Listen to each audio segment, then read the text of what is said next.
Hello అందరికీ welcome to my channel. ఈరోజు నేనైతే ఎగ్ ఫ్రై ఎలా ప్రిపేర్ చేయాలో చూపిస్తానండి. ముందుగా స్టవ్ వెలిగించి స్టవ్ పై ప్యాన్ పెట్టుకొని అందులో 3 టేబుల్ స్పూన్ ఆయిల్ వేసి అందులో జీలకర్ర, మెంతులు, ఆవాలు వేయండి. బాగా వేగిన తర్వాత మనం కట్ చేసి పెట్టుకున్న ఎల్లిపాయలు కూడా అందులోకి వేయండి. వెల్లిపాయలను బాగా వేగనీయండి. వెల్లిపాయలు వేగితేనే టేస్ట్ బాగుంటుంది కర్రీది. అడుగు అంటకుండా కొద్దిసేపు కలపండి. తర్వాత ఎల్లిపాయల్ని మంచిగా వేగనీయండి. అటు అడుగంటకుండా ఇటు మంచిగా వేగేలా బ్యాలెన్స్ చేస్తూ చూసుకోండి. కలిపిన తర్వాత కొద్దిసేపు మూత పెట్టండి. 2 మినిట్స్ తర్వాత మళ్ళీ మూత తీసి ఒకసారి అయితే కలపండి. ఎలా ఉందో చూడండి. బాగా వేగినట్టు అనిపిస్తే అందులోకి సరిపడా పసుపు, అల్లం వెల్లుల్లి పేస్ట్ వేసి కలపండి. ఇలా చూస్తూ బ్యాలెన్స్ అయితే చేసుకోండి. నాకు ఇంకా వేగలేదు కాబట్టి నేను కలుపుతూ ఉన్నాను. గ్యాస్ని మీడియం ఫ్లేమ్లో పెట్టండి. వేగినట్టు అనిపిస్తే అందులోకి కొద్దిగా పసుపు అలాగే అల్లం కూడా వేసి మంచిగా కలపండి.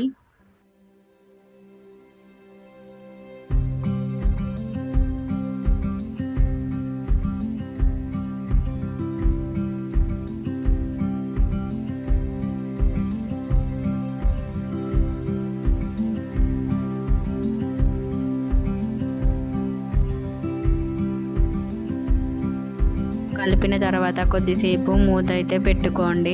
3-4 మినిట్స్ తర్వాత మళ్ళీ మూత ఓపెన్ చేసి మళ్ళీ దాన్ని కలుపుతూ ఉండండి.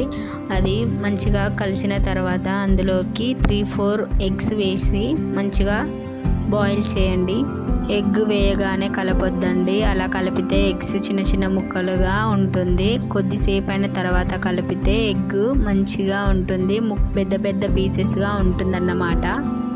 సో పెద్ద పీసెస్ ఉంటే మనం తినేటప్పుడు కూడా మనకు మంచిగా అనిపిస్తుంది. ఇలా కలిపిన తర్వాత కొద్దిసేపు మూత పెట్టుకోండి. 3-4 మినిట్స్ తర్వాత మూత తీసేసి మళ్ళీ ఒకసారి కలిపి చూడండి. ఇలా మనం కలపడం ద్వారా కింద అడుగంటకుండా మంచిగా ఉంటుంది, టేస్టీగా ఉంటుంది. మళ్ళీ 2 మినిట్స్ మూత పెట్టి 3-4 మినిట్స్ ఉడికించండి. తర్వాత మళ్ళీ ఓపెన్ చేసి అందులోకి సరిపడా కారం, ఉప్పు వేయండి.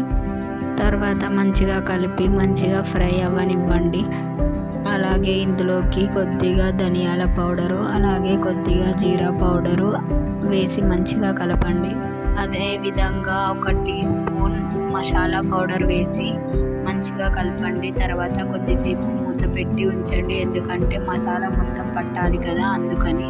తర్వాత కొద్దిగా కొత్తిమీర, చికెన్ మసాలా వేసి కలిపి స్టవ్ ఆఫ్ చేయండి. తర్వాత సర్వ్ చేసుకోవడమే. మీకు నచ్చితే సబ్స్క్రైబ్ చేయండి, లైక్ చేయండి please. Thank you for watching.